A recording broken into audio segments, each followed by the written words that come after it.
루디 줄리아니는 2020년 선거 이후 도널드 트럼프를 위한 업무와 관련된 새로운 범죄 혐의 외에도 수십만 달러의 법적 청구서와 제재를 주시었습니다. 월요일 법정에서 전 뉴욕 시장은 법적 공경이 그를 사실상 현금이 부족하게 만들었다고 말했습니다. 그는 심지어 그가 소유한 53개짜리 맨하탄 아파트를 650만 달러에 매각하는 것으로 돈의 위기에 대응한 것으로 보입니다. 그는 줄리아니 판사의 월 2형, 거의 구형, 법정 소송에서 거의 2형, 거의 명예훼손을 직면한 소송에서 판사에게 직면한 소송에서 거의 직면한 줄리아니의 직면한 소송에 직면한 소송에서 거의 2형, 거의 풀턴 카운티 지방 검사 페니 윌리스가 트럼프, 줄리아니 및 기타 17명에 대해 제기한 범죄 혐의는 의심할 여지 없이 전 시장의 법적 법안에 추가될 것입니다. 그 기소는 줄리아니를 둘러싼 연방선거 전복 수사와는 별개입니다. 그는 2020년 선거를 뒤집기 위한 노력과 관련된 트럼프 특별검사의 기소에서 공작자 일입니다. 그는 기소되지 않았지만 줄리아니의 선거에 대해 실제로 무엇을 증명하기 위해 줄리아니와 이야기하는 등 트럼프가 무엇을 계속하고 있습니다. 줄리아니가 현재 직면한 모든 법적 위험은 선거 결과에 의문을 제기하는 트럼프의 업무를 중심으로 진행되고 있지만 조지아주에서 월요일 형사 기소 전에 직면했던 주요 결과는 2020년 선거 관련 소송에 완전히 대응하지 못한 데서 비롯되었습니다. 2021년 4월 FBI가 비공개 조사에서 줄리아니의 휴대전화 여러 대를 압수했을 때 줄리아니의 전자기록 중 상당 부분은 트러스트 포인트 원이라는 회사가 운영하는 데이터베이스에 보관되어 있었지만 최근 2형, 심지어 더 저렴한 검색 비용으로 보관되어 있습니다.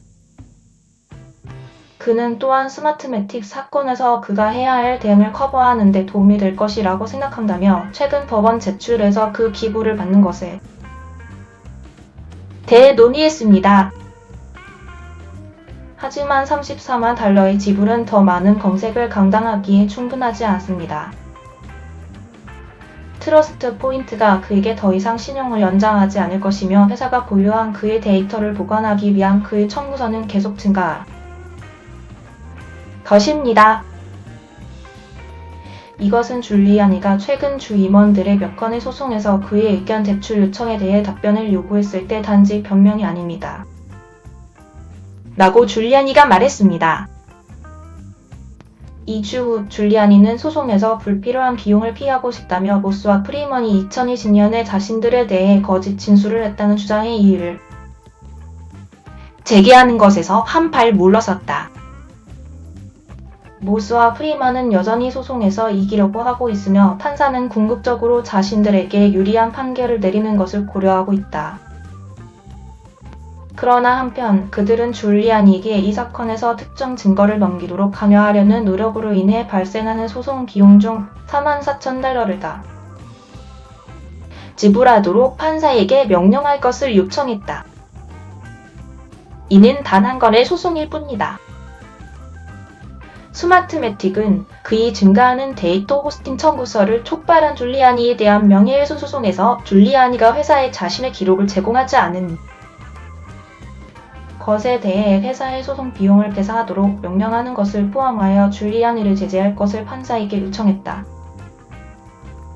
또한 명예훼손으로 줄리아니를 고소하고 있는 도미니언 보팅 시스템즈는 이 사건에 대한 서류를 찾고 있지만 현재 판사 앞에서 제재 문제를 압박하지 않고 있다. 줄리아니는 도미니언의 한 임원으로부터 선거와 관련된 네 번째 명예훼손 소송에 직면해 있다. 스마트매틱은 줄리아니가 자신의 기록을 검색하고 사건을 진행하는 동안 회사에 대한 증거를 제공하라는 트럼프 팩의 요구를 따를 수 있어야 하는 이유로 지적했는데 이제 다른 사람들이 줄리아니의 증가하는 비용을 지불할 수도 있다는 것이 명백해졌기 때문입니다. 하지만 전 시장은 월요일 법원에 제출한 소송에서는 그렇지 않다고 말했습니다. 줄리아니는 이 사건의 문서를 더 검색하기 위해 $15,000에서 $23,000를 더 지불할 여유가 없다고 그의 변호인단은 밝혔습니다. 스마트매틱의 명예훼손 사건을 감독하는 뉴욕주 판사는 수요일에 심리를 앞두고 있습니다.